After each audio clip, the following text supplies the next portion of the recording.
it going, guys? I'm Connor from Running Warehouse, and we finally did it. We got Kofuzi in the house. He made the big travel from Chicago to sunny California.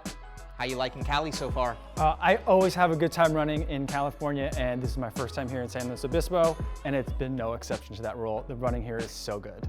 And we've gotten some miles in. We did a little track workout, we've gotten out on the trails, and we've been trying out some of the new HOKA shoes. A lot of great offerings in 2022, and really in the last couple months, there's been some nice little hits that have been putting HOKA back on the map. We've got 3 new shoes in front of us. Maybe start us out with the shoe in this group that you've been using the most and what you've really been enjoying for those daily runs. Yeah, for my everyday runs, I've been really enjoying the Mach 5. It's a fantastic, versatile shoe that I can use just about every day. We, in fact, used it this morning. We had a little bit of a warm up and then did some threshold miles. And then I did change into some spikes for some shorter reps, but this shoe can pretty much do it all, and that's exactly how I used it today. And I'm seeing here you got the all white. Is this a classic look for you? It's very much out of my comfort zone. My favorite is all black or a little bit of dark gray, but I thought with the summertime, let's try something out. Let's get a little bit fresher. So I went with the all white.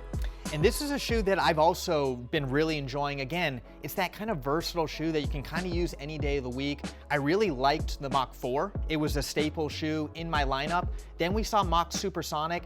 I felt like it was a shoe that was a little bit of an upgrade, but I was expecting a little bit more. Then when we heard the Mach 5 was gonna get the same tooling, I was maybe not as excited as I was originally, but then when I got on my foot, I felt like this shoe has so much more pop. I feel like the Mach 5 is a huge upgrade over the Supersonic. So whether you were a fan of that shoe or maybe wanted a little bit more, I think the Mach 5 is a great option. Yeah, I really like the new foam that they've got in the Mach 5 this year. And it is a big improvement over the Mach 4 from last year, which was one of my favorite daily trainers of last year. So they managed to take a really good thing, not screw it up, and they made it even better. That's right.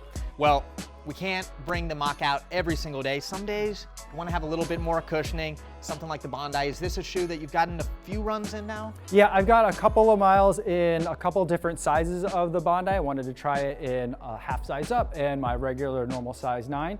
And so I've been able to put some miles in each of those. And what is this a shoe that you normally use for? I use it basically the day after a workout or any day where I just want to be a little bit gentler on the body, pamper myself a little bit, have a little bit more comfort, not worry about the pace so much. That's when I'm reaching for a shoe exactly like the Bondi. Yeah, soft, max stack height, you can't go wrong. And for me, I tend to use it even a little bit more. I used it today during our track workout, and maybe that's not its ideal use, but it surprisingly can pick up the pace if you want to. But again, for those long miles, those daily training, as a higher mileage runner, I like to have just a little bit more cushioning on foot.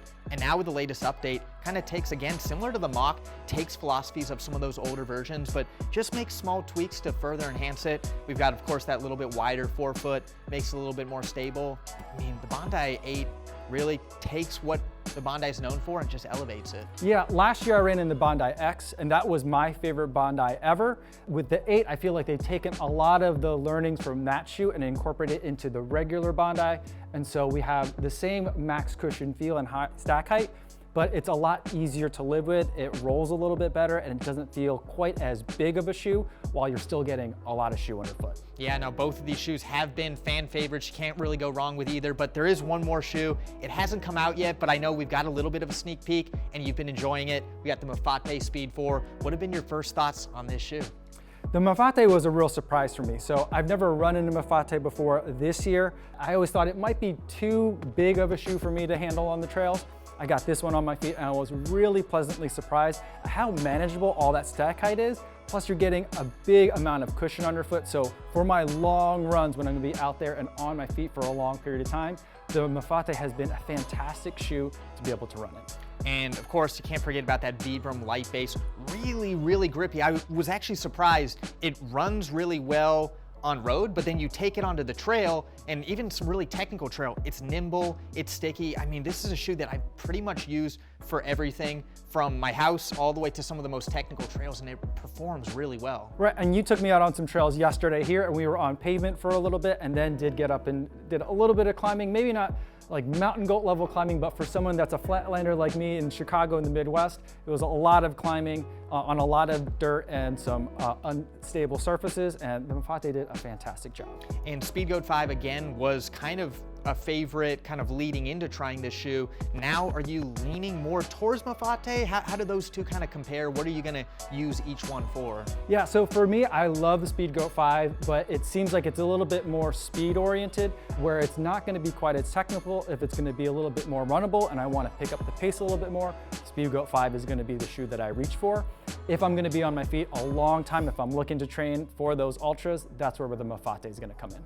Perfect. Well, these were just 3 of the newest HOKA offerings. Again, HOKA is killing it in every silo. Of course, we got the Mach 5 and Bondi 8, and we've got the soon to be released Mafate Speed 4. Whether you're a road runner or trail runner, somewhere in between, HOKA has got an option for you.